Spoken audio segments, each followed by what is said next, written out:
Orang yang mulutnya itu selalu nyakitin orang lain, firman Tuhan berkata, perkataan mulut meluap dari hati. Kenapa ada orang-orang yang mulutnya selalu nyakitin? Karena sebenarnya gini, tadi saya bilang, dia tuh benci sama dirinya sendiri sebenarnya. Dia nggak puas, dia nggak happy sama dirinya sendiri. Lalu, dia rising up in bitterness, tumbuh besar dalam kepahitan, dalam luka, dan dia nggak mau ngampuni.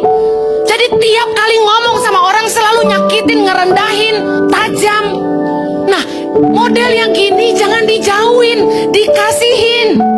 Kalau Anda punya hubungan yang dekat dengan Tuhan, Anda merasakan kasih Allah dalam hatimu. Anda lihat orang-orang yang jahat tuh Anda kasihan. Why dia begini? Kasihan, dia nggak punya teman. Why dia begini? Dia menyakiti dirinya sendiri.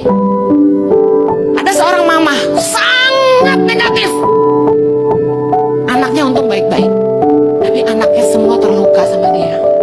Hati-hati, kalau Anda suka melukai orang, melukai anak-anakmu, Anda sedang membangkitkan sebuah generasi sakit hati.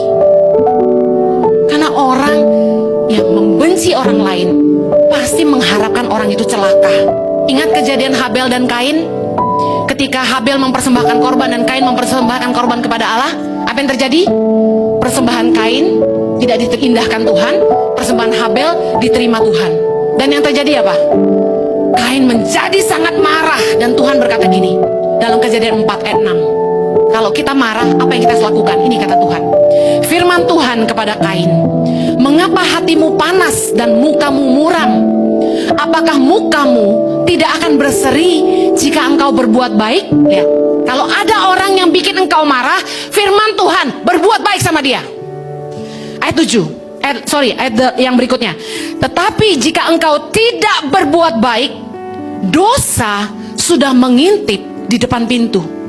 Ia sangat menggoda engkau, tetapi engkau harus berkuasa atasnya. Iblis langsung bisikin kuping kita, biarin, sumpahin dia mati. Ya, doain biar Tuhan yang balas. Sebenarnya itu kutuk. Ayat 8, kata Kain kepada Habel adiknya, marilah kita pergi ke padang.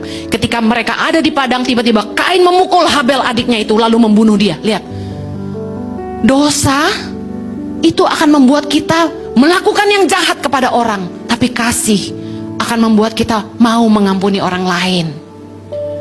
Tuhan udah bilang sama Kain, kenapa hati kamu panas? Bukan kamu, wajahmu akan berseri kalau kamu berbuat baik. Kalau ada orang yang jahat sama kita, lawan dengan kebaikan. Biar hati kita tetap damai sejahtera. Orang itu akhirnya akan kesal sendiri. Kenapa dia gak balas gua?